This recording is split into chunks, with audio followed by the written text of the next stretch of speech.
Welcome to Northwest, a Unitarian Universalist congregation where we are gathering this morning virtually and in person as one connected community. I am Diana Kohler, this morning's worship leader. My pronouns are she and her. If you are a visitor online and would like Northwest to stay in touch with you, please fill out the visitor form that is appearing in the chat box now. If you're with us in person and want to stay in touch, please fill out the visitor sign-in form in the atrium. And now, please greet your neighbors with a wave from wherever you are. And the folks online can see us over at that camera. We have a few announcements to share with you. You'll find more information about Northwest and its events in the weekly newsletter and on our website. Over the next several weeks, you're going to notice some changes in the worship services. These are not final decisions, but rather experimentations to see what works, how things feel, and how we can continue to adapt and change. New ways of doing worship also have an impact for the AV Tech folks to implement changes on the spot. We welcome your feedback on these changes and encourage you to reach out to the worship arts team to share your thoughts. However, please share after the service and not during the service with the AV Tech staff and volunteers. Rest assured, we are aware of the sound issues with the piano and are working to resolve them. We've moved the piano to try that. We appreciate your continued feedback and patience. Musician sign up out in the atrium. You will find a clipboard with sign-up sheets for our Northwest musicians. If you play an instrument or sing and would like to provide special music for our worship services, please use the sheet to sign up on the appropriate date. So our musician, Julie, we have Music Julie and Minister Julie, can reach out to you to coordinate. If you do not have a piece of music already in mind, Julie will work with you to select one. There is also a column at the end entitled Notes where you can indicate if you would prefer not to be a soloist. Small groups may be put together based on who signs up on a specific Sunday. This afternoon, join us at Kensington Metro Park today at 1 o'clock. We'll meet at the Farm Center. Bagels, hot chocolate, and sweets will be offered. Our monthly potluck is next Sunday, February 11th, after the service. Bring a dish to share. Before we begin our prelude, let's all take a deep breath and settle into a time of worship.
We begin our worship services with a land acknowledgement.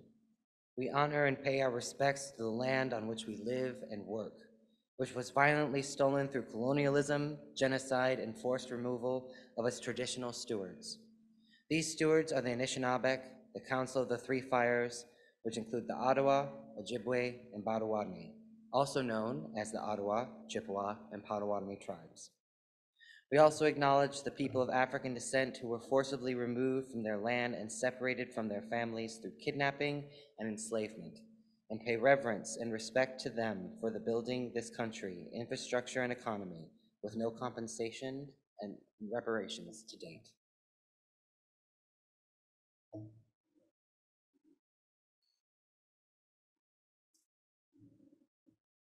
We light our chalice, the symbol of our faith, knowing this morning that many other UU congregations across the land and around the world are doing the same. Our words come from the Reverend Scott Taylor. May this flame cast its life toward better days, reminding us that the future is not simply a place we are going, but a place we are creating. The path of new possibilities will not be found, but made. The justice we long for does not sit at the end of that inevitable arc. It lies in the bending. That is ours to do. A new world is waiting to be built, friends. May our time together light the way.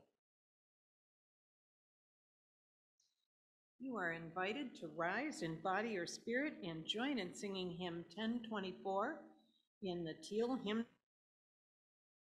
Says do.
One purpose of the religious community is to encourage those to gather together to grow more generous in spirit and in action.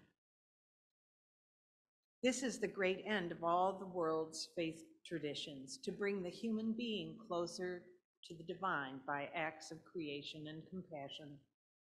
We now take an offering that allows us to exercise that all-important generosity of spirit, an offering that will mutually support Northwest and our shared plate recipient, which this month is the Ruth Ellis Center. The Ruth Ellis Center has established a national reputation for quality and innovation in providing trauma-informed services for lesbian, gay, bi-attractional, transgender, and questioning youth and young adults, with an emphasis on young people of color, people who are experiencing homelessness, who are involved in the child welfare system, and or experiencing barriers to health and well-being. You can give in a variety of ways that were visible on our screen just a moment ago, and here in person we are passing the baskets.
We take a few moments now to share with the community those things which are on our hearts. And I want to begin with expressing my deep gratitude and appreciation of this congregation's patience and flexibility in this time of deep change and experimentation as we try new things. As we continue to try these new things in our services, including joys and sorrows, we value the feedback that we have gotten as well as the things that have not yet been said.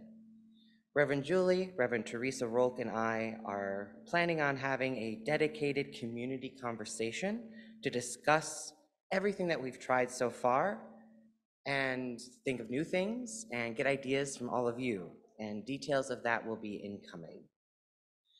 For anyone seeking pastoral care beyond this moment of sharing, please reach out to your Minister of Pastoral Care, Reverend Teresa Rolk, in the weekly drop-in Zoom room or in one-on-one appointments by emailing pastoralcare@northwestuu.org. Together, let us take a time of deepening and move together into a shared space, one where we hold the lives of our communities in our hearts, for all their joys, all their sorrows, and the spaces in between. Focus on the things that connect all of us, the shared mystery of our existence. Let us take a moment to breathe together and hold your body in any expression of this connectedness that feels correct. Reach out, lift your hands, hold them close to you, bow your head, or look up, whatever feels right. Let us, each in turn, speak out what we are holding today, either out loud here, or for our Zoom participants, please write it in the chat and we will speak it out loud on your behalf. When we speak, let us pause to hold what is spoken out in our hearts for just a moment together. Who and what are we carrying today?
We light a candle for everything shared today, and we light a candle for everything left unsaid. Know that we hold you with us, and we are here for you. Sources of radiance and resilience, keep watch with those who work or watch or weep this night. May the suffering be soothed, may the sick be tended, may the weary find rest. May the dying and those who love them find peace, may the joyous be shielded. And may we all know that we are surrounded in a love that is with us always, a web that connects us to all that exists. May we take a few moments of silence to be with each other in this sacred space. We will come out singing.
When the cab driver pulled up to the address I had given him, he looked at the building, looked back at us, and said, "Is this where you want to go?"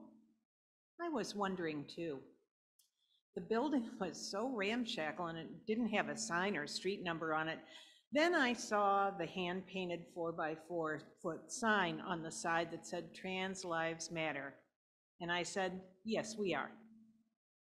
With that, Ralph and I stepped into one of New Orleans' most iconic dive bars.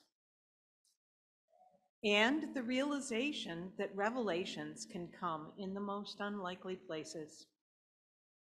We walked to the bar and two younger people got off their stools so we could sit down. What an act of kindness for someone with sore knees. The bartender invited us to serve ourselves some of the free beans and rice. And when I turned to the woman sitting next to me and asked where the band set up, she grinned and said, "I have no freaking idea." Which made me laugh and ask her where she was from. She was from Germany. She was by herself there on her first day in New Orleans after 10 days in Florida. Instantly, I had made a friend. It felt odd and good. The crowd was probably the most eclectic I've ever been in, and everyone was just glad to be there. Even the recorded music got everyone marking the beat with their body, bobbing their heads, tapping on the bar, using their thigh as a drum, or dancing on their feet or in their chairs. I wondered if our hearts were beating in sync too. When the band started, the crowd really got moving.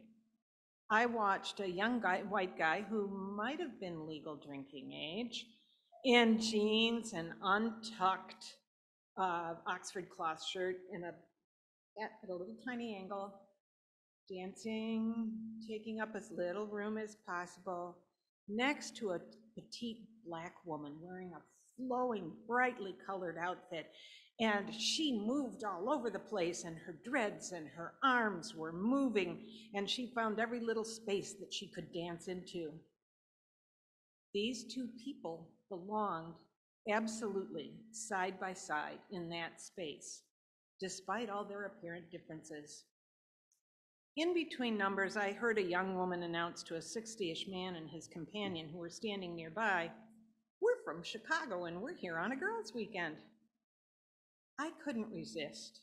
He made eye contact with me and I looked at him and I said, "We're from Detroit and we're here on an old people's weekend."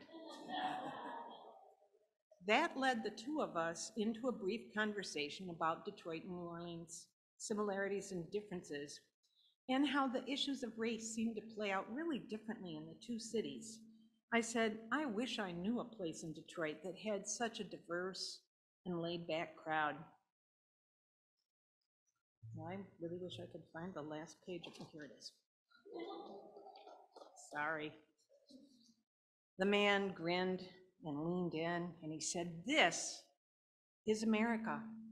We're all here for one thing, to have fun listening to music together." Then he leaned in further and he said, "They don't want us to know that this is America because they make money by dividing us." I thought about all the ways we could have been divided in that bar: politics, race, education, age, income, geography, gender identity and expression, and realized he was speaking truth. It was a dive bar revelation. For a little while at least, all of us were part of a connected community, and that sense of connection was the only thing that mattered. On the plane on the way home, I started thinking about this service and I thought, "Oh, Eli's talking about empire. I don't know what I'm going to say." And then it hit me. What I had experienced in that dive bar was people resisting empire.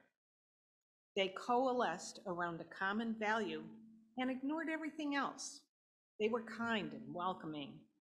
For a few hours, we formed an intentional community, and it was one of the best places I have ever been. We don't need a dive bar, and it doesn't have to be music that pulls us together. But if we can create the spaces, mindsets, and opportunities for diverse people to come together as one community, we can all feel the liberating love that comes with a shared purpose. And in those moments, no matter how fleeting they are, when we connect without regard to our differences, we are creating anti-empire.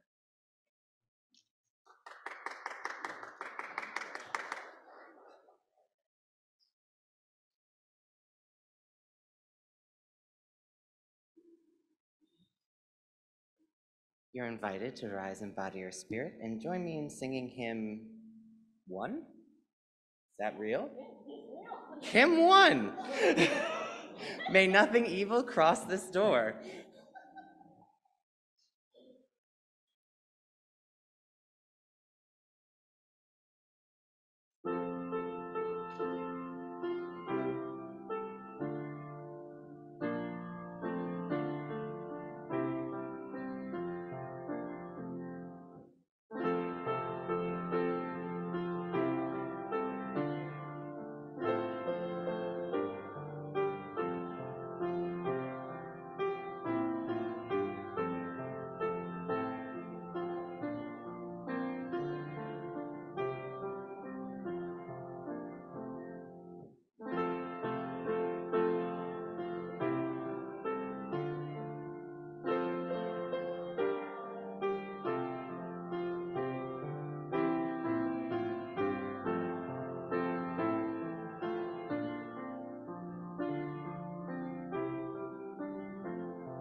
Something I just adore about humans is how we understand our world through storytelling.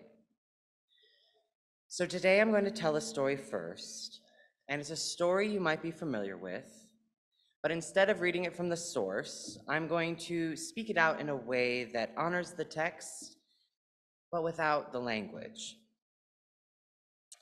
The story is a place called Sodom and Gomorrah. This story is about Abraham, his nephew Lot, Lot's daughters, Lot's wife, two angels, and a violent city and God. The story begins in the middle of so many other grand stories, but we're going to focus in on this one.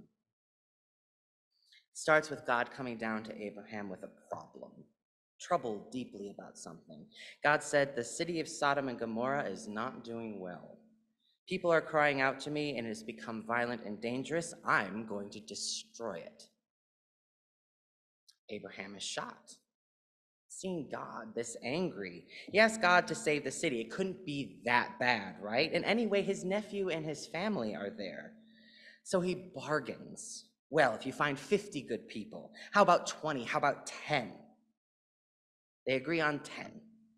If there's found to be at least 10 good people in this city, the city will be spared. God sends two of his angels to take a look and see what is happening. Crash zoom over to Sodom and Gomorrah, and Lot is sitting in a chair outside. He himself is a foreigner in the city, and he is out there to catch any other immigrants coming through the gates, because he knows that the people of this city will tear them apart.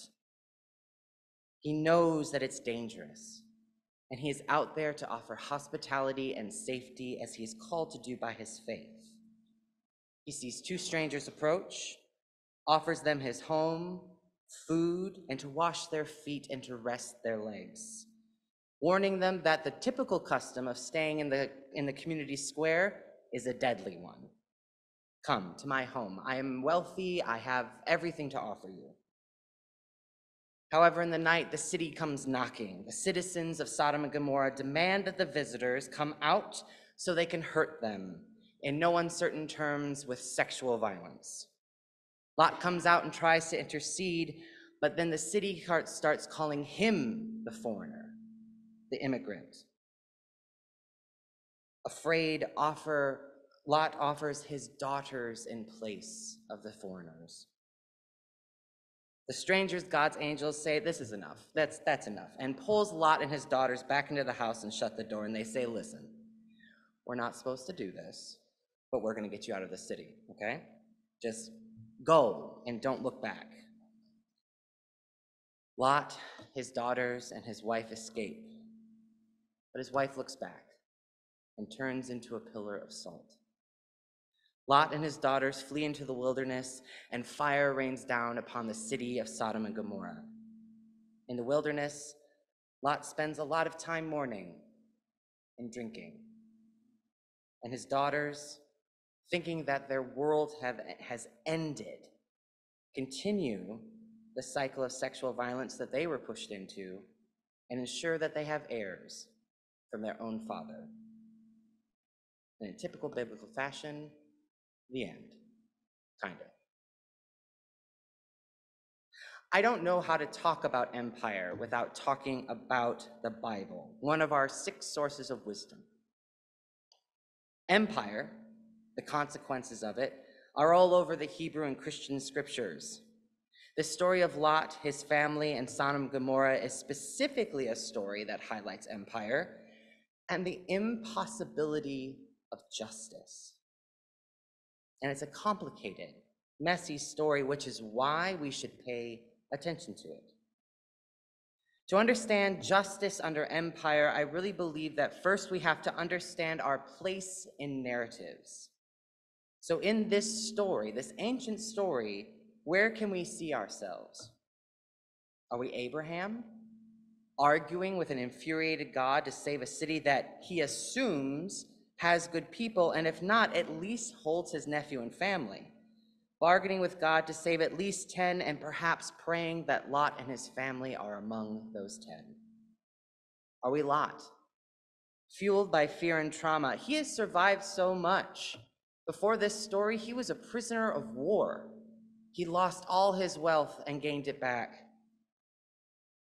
He's afraid, desperately afraid, knowing his position in Sodom is precarious, and yet he circumvents the empire, setting himself up outside the city, protecting newcomers, using that wealth that he gained back to protect them.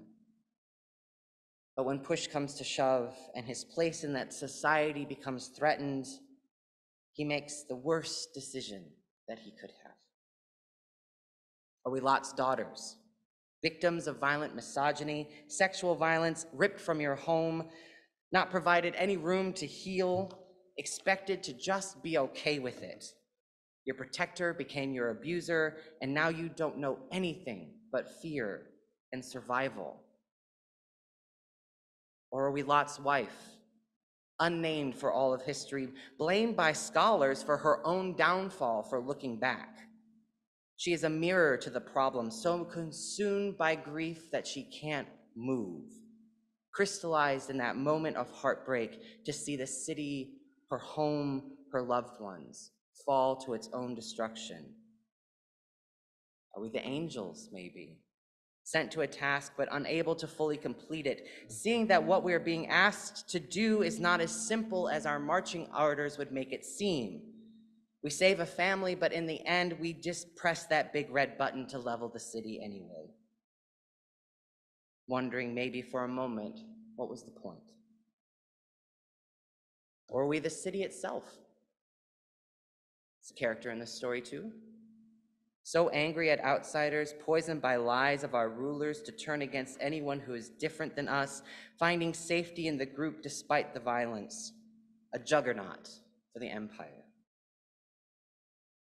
It can be hard, maybe somewhat impossible for us to understand where we are in an ancient narrative like this. None of the characters are pure heroes or pure villains. They are complex, messy, and very, very human. Even God. God in this story comes down and walks with Abraham and has a venting session with him. God is so disappointed, so upset and heartbroken that the people of the city are being so violent and oppressive that God basically says, screw it. The only thing to do is obliterate it, wipe it off the map. That's not fair. It's not justice. Abraham bargains. He bargains to save the good ones, the righteous ones, only punish the wicked ones, right? It's not fair. It's not just. The angels are enacted unjust punishment, decide just to save a few. Lot's wives and daughters remain unnamed for history. Unfair, unjust. Ultimately, we may find ourselves in the stories of each of these characters, but the place where we all are is in the city of Sodom and Gomorrah and its citizens. It's uncomfortable, but it's the reality. In our modern era, our modern empire, we are all part of and participants in the current narrative, in some ways without our consent, and in some ways we buy in. So what do we do with that? It's messy and difficult and uncomfortable, so should we just skip over it? Ignore this whole story? I think that's a mistake, because the narrative reveals to us something very, very important about empire and the impossibility of justice. Justice, fairness, and even compassion becomes impossible under an oppressive, violent empire. We are not immune to this narrative, and we are not removed from this narrative. This country is in the middle of its own. Our empire, our country, is making its own stories. The people of Sodom and Gomorrah, their whole life was that city. In ancient times, they didn't have online news to tell them what was happening in the world. They just knew the places they had been.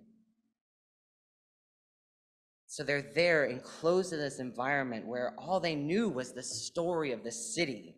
That's the only truth they had exposure to. And that story was outsiders are to be submitted to violence to protect wealth, power, and social order. That sounds very familiar. So familiar that we are being irresponsible if we do not place ourselves along with the citizens of Sodom and Gomorrah. Irresponsible to avoid this story.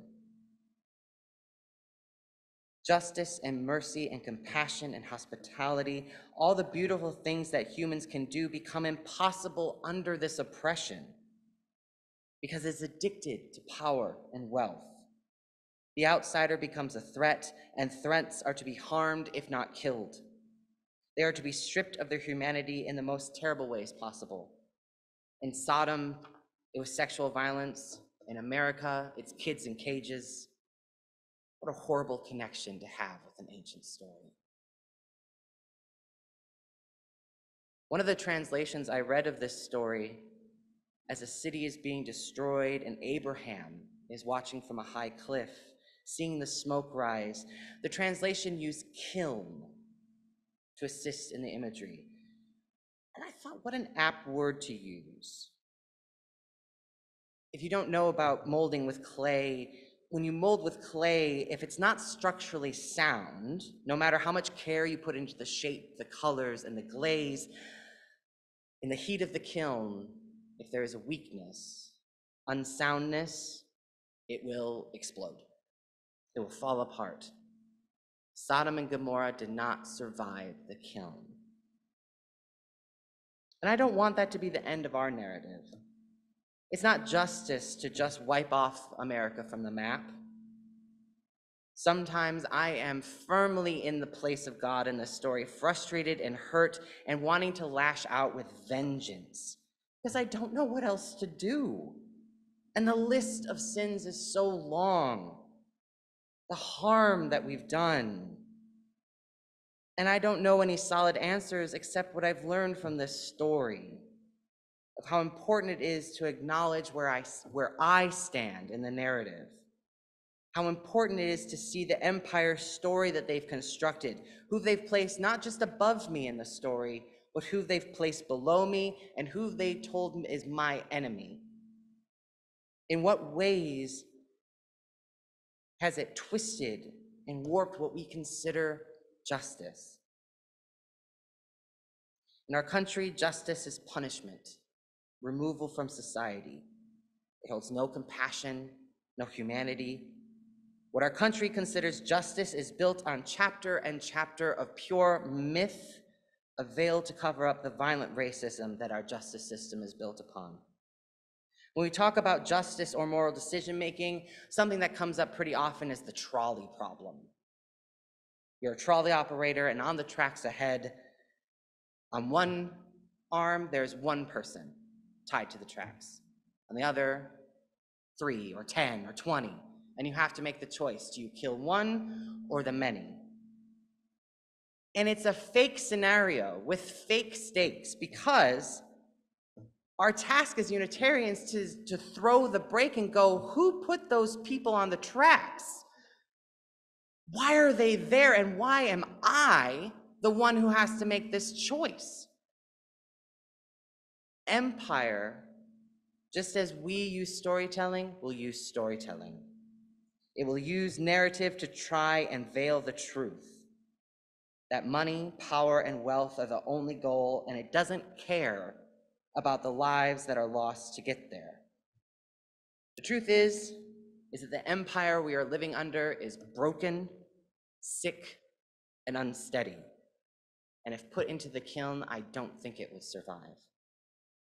The systems of law and order are based on fear and hate and punishment, not justice. Our goal then, in this month focused on justice, is to start to tear apart the narrative. To start taking apart the parts of our system that won't survive the kiln. Our goal is to heal the vengeful God in us, the bargaining Abraham, the fearful Lot, the wounded daughter, and the grief-stricken mother. To not run from our city, but to look inward. We have the power to help heal each other just as much as we have the power to wound. It is essential as we strive towards creating a beloved, compassionate, and just community that we understand that perfection is not the goal. To look at these messy, complicated characters and go, the best and the worst of them is also the best and the worst of me. To look at each other and leave room for that. Once we do, we can understand how to work together in both times of collaboration and in times of discord. We are not an ancient people who only know our city. We have access to the world's wisdom. We don't have to feel afraid and alone and enclosed. If we don't understand how justice works within our own community, how can we understand what justice should look like out there? When the narrative of our empire is blared from every phone screen, television, and radio, we can write our own story, what justice and humanity means to us, to subvert empire in small and big ways. We can decide what our story will be.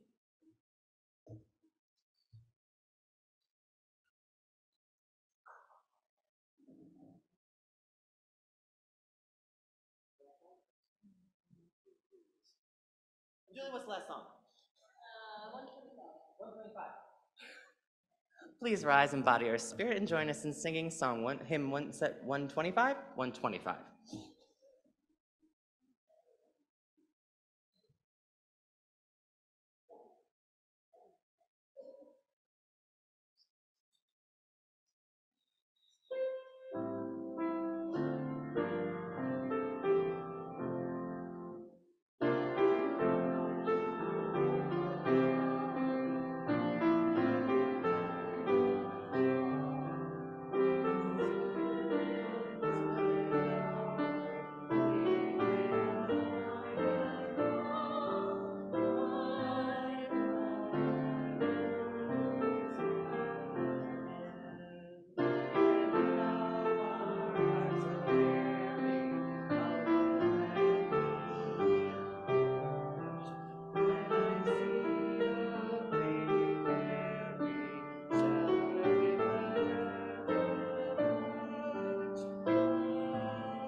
Our stories are written in tears, laughter, blood, and joy, but they are not written in stone.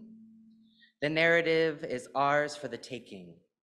Go out, disrupt, find the dive bar, and look for the people who need you. Amen. May it ever be so. Go in peace and love.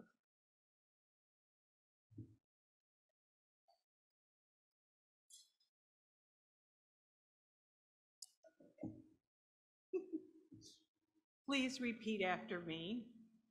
We extinguish this flame, but not the light of hope. We extinguish this flame, but not the light of hope.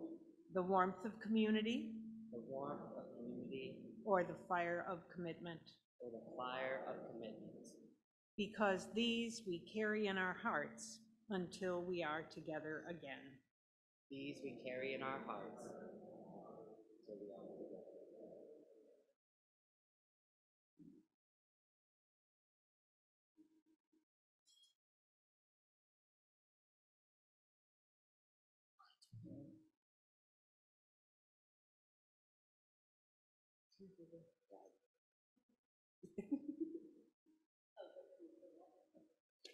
Go ahead.